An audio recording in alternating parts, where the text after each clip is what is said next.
안녕하세요. 안상현입니다. 어, 자녀 양육과 애니어그램 그 8번, 9번 이어서 장형 마지막 1번 유형 아이에 대해서 좀 알아보겠습니다. 오늘도 참고 자료는 명지대학교 이한숙 교수님 강연 자료를 바탕으로 하겠습니다. 뭐 짧은 시간에 많은 내용을 다룰 수가 없어서 사실 이 자녀 양육이라는 것이 뭐 이렇게 한두 시간에 끝날 내용이 아니잖아요. 기회가 닿으면 또 진행을 하도록 하고요. 일본 유형 아이들 스스로 이제 어떤 자아를 가지고 있냐면 정확하고 올바르다. 그리고 최선을 다하는 사람이다. 이제 이런 자아 이미지를 갖고 있죠.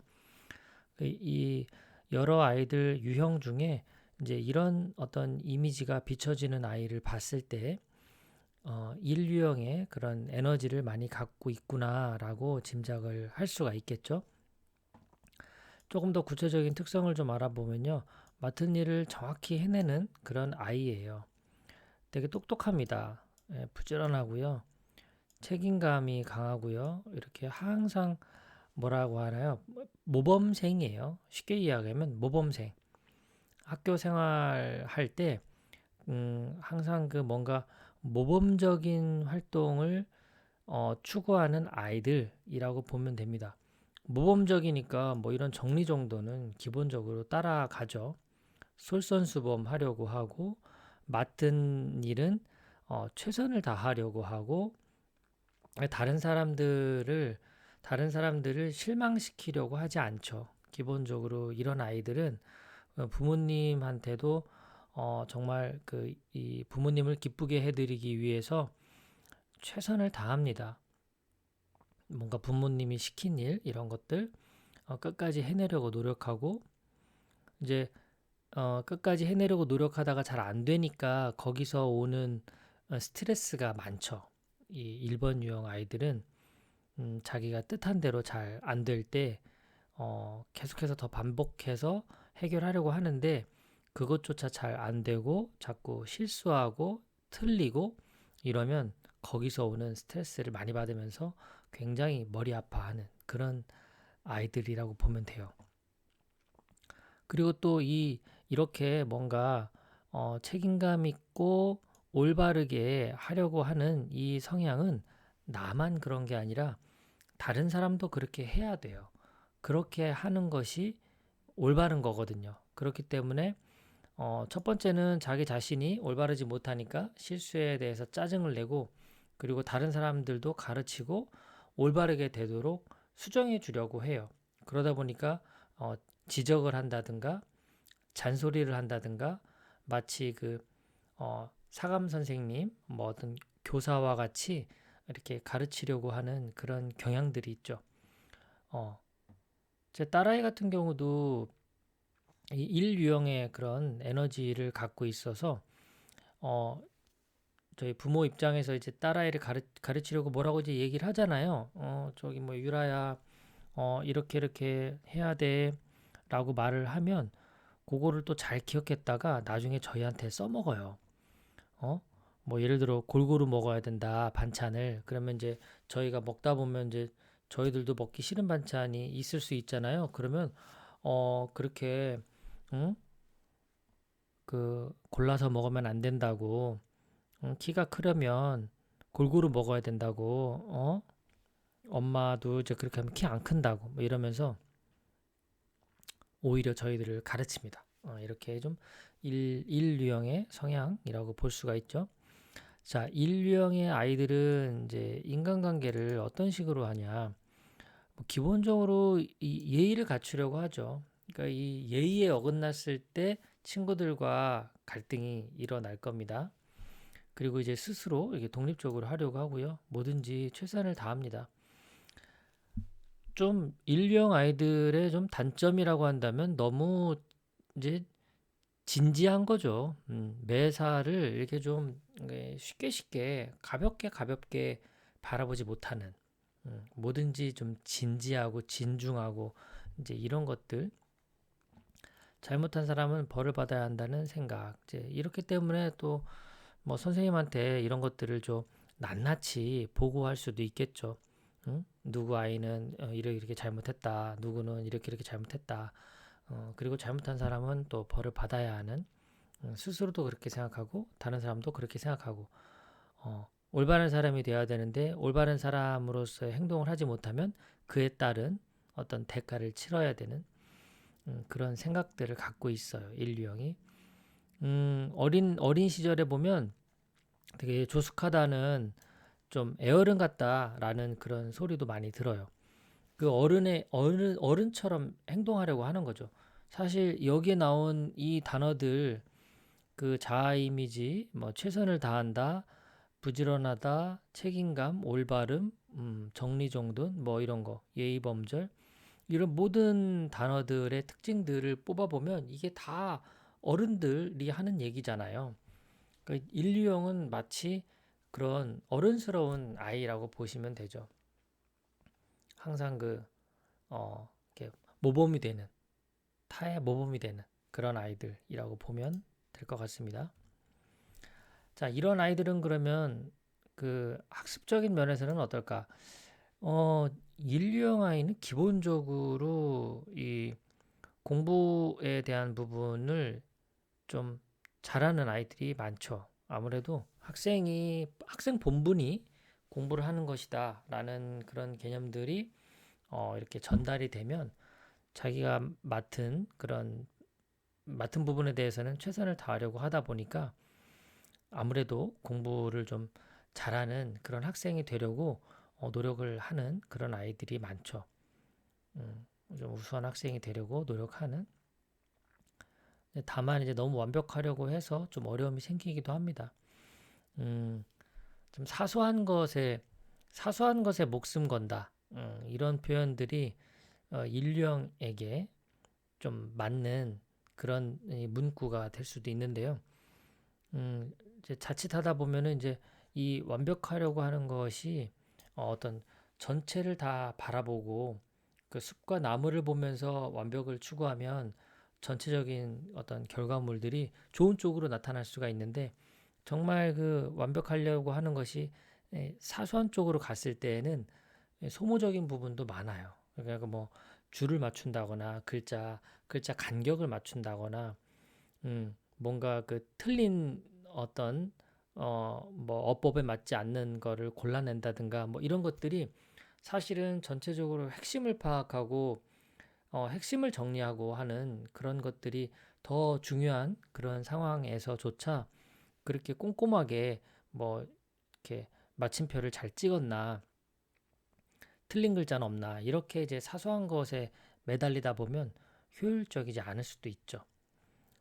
이렇게 뭔가 복습도 하고 예습도 하고 뭐 하여튼 뭐 주어진 과제 이런 거에 대해서는 열심히 하려고 합니다. 기본적으로 메모도 꼼꼼하게 하고, 이제 과제 같은 거 해결할 때 어떤 기준이나 이 고려사항 이런 것들이 민감하다 보니까 이렇게 좀 많이, 이제 이런 것들을 좀 많이 따지고 묻겠죠. 언제까지 해야 되냐, 어디까지 해야 되냐, 얼마큼 해야 되냐, 뭐 이런 어떤 질문들이 많을 수도 있습니다. 세부적이고 분명한 계획과 목표 이런 것들에 대해서 스스로 채찍질하죠. 사실 인류형 아이는 스스로에 대한 그 스트레스가 많아요. 자기도 정말 잘하고 싶거든요. 근데 잘 안 되니까. 그렇기 때문에 만약에 이제 부모님 중에 또 인류형의 성향이 또 있는 분이 있을 수 있는데, 애를 또 너무 어, 이렇게 쥐잡듯이 잡으면 너무 스트레스 받습니다. 그래서 이 아이한테는 좀 믿고 맡길 필요가 있다. 그리고 어, 뭐 팔류형 아이 다루듯이 장형이다 보니까 스스로 할 수 있게끔 자꾸 분위기를 만들어주면서 가이드라인만 잡아가는 것이 더 좋을 것 같아요. 그리고 과제를 너무 심각한 일로 여기는, 뭐든지 심각하게 보는 경향이 있어요. 그런 것들도 조금 유연하게 생각할 수 있게 도와주는 게 좋죠. 그런데 이제 부모님들 중에 이 분명히 엄마 아빠 중에 인류형의 그런 에너지가 많은 분이 있을 거기 때문에 이게 쉽지는 않을 거예요. 그게 심각하게 생각하지 않게 해야 되는데 부모 중에 한 사람이 이런 것들을 좀 실수하고 이런 것들을 이렇게 쉽게 넘어가지 않는 그런 가정 환경에서 있다 보면 이제 뭐든지 또 이렇게 심각하게 접근해서 스트레스 받을 그럴 상황도 펼쳐지죠. 자, 그러면 이제 어떻게 학습 방법을 좀 인류형한테 할까? 우선순위가 정해져 있는 질서 정연한 계획을 설정하는 것. 그러니까 이제 이 우선순위를 잡아주지 않으면 정말 사소한 것에 목숨 걸듯이 매달릴 수 있기 때문에 이렇게 항상 중요한 순서로 이렇게 하는 것이 필요합니다. 이것은 구유형 아이에게도 이게 되게 필요한 부분인데 우선순위가요. 사실 팔류형에게는 이렇게 스스로 뭐 이런 우선순위에 대한 감각이 좀 있다고 볼 수 있기 때문에 상대적으로 좀 덜 필요한데 이 구유형에게는 좀 아주 많이 필요하고 또 일유형에게도 이렇게 매사 주어진 거를 열심히 하려고 하니까 우선순위를 좀 정해주는 게 도움이 될 것 같아요. 그리고 장기간 계획 이런 것도 중요합니다. 음, 숲도 보고 나무도 보게 하는 것, 세부적인 것과 더불어 전체적인 맥락을 살펴보는 것 이런 것도 좀 필요합니다. 이게 마찬가지로 숲도 보고 나무도 보고 이렇게 전체적으로 보게 하는 것. 그래야 너무 사소한 것에만 집중하지 않게 되는 그런 것들을 방지할 수가 있죠. 어떤 방식으로 학습하고 과제를 해결할지 스스로 선택하는 것. 예. 뭐 8번, 9번, 1번이 다 마찬가지지만 장형 입장에서는 자기 스스로 선택을 해서 스스로 책임감 있게 어떤 일을 끌고 가는 것. 이런 경험들이 어렸을 때부터 좀 필요한 것 같아요. 자, 적응력과 독창성을 증진시킬 수 있는 프로젝트와 과제를 수립한다. 이 사실 인류형 아이들에게는 너무 이렇게 틀에 박힌 뭐 공부 방법이라고 할까요? 이게 딱 뭐 선생님이 말한 것, 부모님이 말한 것, 그것만 이렇게 따르려고 하는 그런 것들이 있어서 그 외 것을 보려고 하는 그 경험들이 좀 필요한 것 같아요. 이 방법만 중요한 건 아니다. 이것도 중요한데, 이렇게 A라는 방법도 있지만 B라는 방법도 가능해. 이제 이렇게 좀 적응력을 키워주는 것. 그리고 A, B, C가 있는데 정말 독창적인 D라는 방법도 할 수 있어. 이렇게 독창성을 이렇게 불러일으키는 것도 좋아요. 근데 이게 쉽지는 않은 것이 인류형 입장에서는 그 정해진 어떤 매뉴얼, 정해진 규칙에 따라서 그걸 지킬 때 이렇게 좀 기뻐하는 마음이 있는데 그 외의 방법으로 해보라고 자꾸 하면 그것 또한 스트레스가 될 수 있습니다. 그러니까 이런 것들은 과제를 가지고 사실 하는 것보단 놀이를 기반으로 하는 게 더 좋습니다.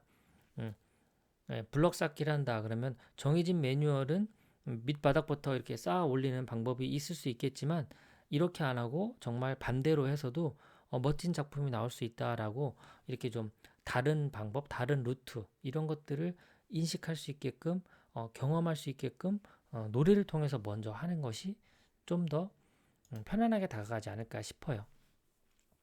자, 전체적으로 그러면 한번 지도 방법을 좀 정리를 해보면요. 음, 성취를 잘했어요. 그러면 당연히 박수를 받아야 되겠죠. 근데 거기에 또 더불어서 중요한 건 실수에 대해서도 위로를 받을 수 있어야 된다.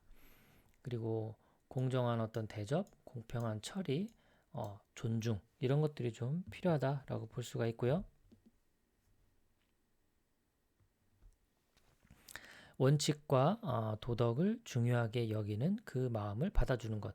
이런 어떤 원칙을 지키려고 하는 마음과 도덕에 대해서 중요하게 생각하는 이것을 받아줄 필요가 있죠.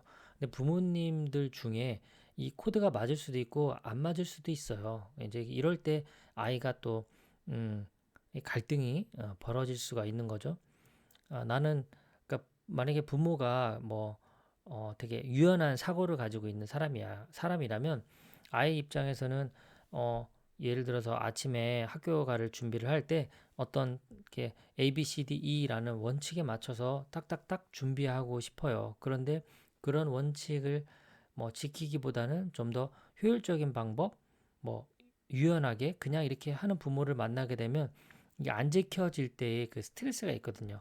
그러니까 이것을 순서대로 지키려고 하는 이 아이의 마음을 좀 받아주고 그 다음에 유연함을 덧붙여야지 이걸 순서를 바꿀 수는 없다는 거예요. 처음부터 유연하게 하는 것은 1유형 아이에게는 오히려 더 혼란스럽기 때문이죠. 긴장을 풀 수 있는 환경 조성, 대안을 제시하는 것. 그러니까 긴장을 기본적으로 1유형이 가장 많이 하죠. 틀리면 안 되니까. 그 틀리면 안 된다라는 그 생각을 좀 내려놓을 수 있게 게임 같은 거를 통해서 얼마든지 틀려도 된다. 실수 오케이. 뭐 이런 거죠. 실수 괜찮아. 실수해도 돼. 이 부분이 좀 많이 필요해요. 음, 좀 여유 있게 해야 되거든요. 근데 이제 스스로 실수하는 것에 대해서 짜증을 많이 내요. 왜 이렇게 잘 안 될까? 응? 그런 부분들을 좀 여유 있게 할 수 있도록 아무래도 옆에 있는 부모가 이런 것들을 좀 챙겨줄 필요가 있죠. 사소한 것을 살피다가 전체적인 그림 놓치지 않도록 아까 나왔던 내용에 좀 반복해서 중요한 부분이 나오고 있죠. 숲도 보고 나무도 볼 수 있게 도와주는 것. 로마로 가는 길은 여러 가지 길이 있다. 그러니까 이 인류형이 또 가지고 있는 또 중요한 특징 중에 하나가 어떤 정답이 있다고 생각하죠. 정해진 답딱. 그러니까 어떤 올바른 방법은 한 가지다. 그래서 그 한 가지를 찾으려고 해요. 그래서 한 가지를 찾아서 그것대로 지켜나가는 게 마음이 편안하거든요. 인류형 아이에게는. 그러니까 이제 서울을 가는 방법이 항상 고속버스로만 타는 건 아니라는 거죠. 서울로 가기 위해서는 자동차를 운전해서 갈 수도 있고 기차를 타고 갈 수도 있고 이렇게 여러 가지 방법을 통해서 목적지에 다다를 수 있다라고 하는 정해진 어떤 방법이 꼭 한 가지는 아니다라는 것을 미리미리 경험을 통해 알려주면 좋을 것 같고요. 창의력을 발휘할 수 있는 활동 이런 것들이 되게 필요한 것 같아요. 너무 학습적인 부분에만 초점 맞추기보다는 예체능 활동이 그 인류형에게는 좀 많이 필요한 것 같아요. 이 예체능 활동. 이게 좀 약간 여유 있는 거죠. 이렇게 좀 늘 긴장하고 잘하고 이러는 것보다는 그 좀 재미있고 즐겁게 할 수 있는 그런 활동들, 그런 것들이 인류형에게는 어렸을 때 많이 경험하는 게 필요합니다. 그런데 이제 부모 중에 앞서 말씀드렸지만 부모 중에 분명히 인류형의 성향이 강한 사람이 있기 때문에 이 뭔가 이렇게 실수 오케이 예체능 이런 거 와닿지 않을 수도 있어요. 뭔가 좀 너그럽고 여유 있고 이런 것들이 좀 와닿지 않을 수가 있어요. 경험과 실수를 통해 배울 수 있도록 알려준다. 경험하고 실수하고 실수해도 된다라는 것들 이런 것들이 좀 필요합니다. 자 이제 마지막으로 좀 종합적인 정리를 좀 해보자면요. 사실 지금 이 방송을 듣는 분도 그렇고 부모님 입장에서 자녀를 이해하려고 참 노력을 많이 합니다. 자녀를 이해하는 것 이거 되게 중요한 건데요. 뭐제 입장에서는 그 자녀를 이해하는 것보다 더 중요한 건 부모가 자기 자신을 이해하는 것, 그게 저는 중요하다고 봐요. 부모님 입장에서 어떤 상황에서 내가 어떻게 반응하는지를 좀 보셔야 됩니다. 가정에서든 뭐 일터에서든 특정 상황에서 내가 이렇게 그 반응하는 패턴이 있거든요. 이런 것들을 좀 주의 깊게 볼 필요가 있고, 그리고 또 어떻게 생각하고 어떻게 감정을 느끼는지 이런 것들을 부모가 먼저 나를 이해를 해야 됩니다. 그래야지 내 방식과 자녀와의 방식이 어떻게 다른지를 이제 알 수 있게 되거든요. 부모는 어떤 특정 상황에서 이렇게 반복되는 어떤 행동 패턴을 갖게 될 거예요. 근데 자녀가 똑같을 수도 있고 다를 수도 있다는 거죠. 그러면은 나에 대해서 먼저 이해를 해야 이 자녀와 내가 어떻게 다른지에 대해서 이해할 수가 있겠죠. 그렇게 했을 때 나는 이런 식으로 생각하고 감정을 느끼고 행동을 해. 그런데 우리 아이는 어떻지? 라고 봐야 그 사이에서의 어떤 갭이 느껴지겠죠. 그것이 바로 이런 다름을 이해하는 것이 아닌가 싶습니다. 자, 오늘 장형 마지막 인류형에 대해서 알아봤고요. 8번, 9번, 1번 이렇게 정리가 좀 된 것 같습니다. 자녀를 이해하는데 그리고 부모 자신을 이해하는데 도움이 되셨으면 좋겠습니다. 끝까지 시청해 주셔서 고맙습니다. 편안한 하루 되십시오. 감사합니다.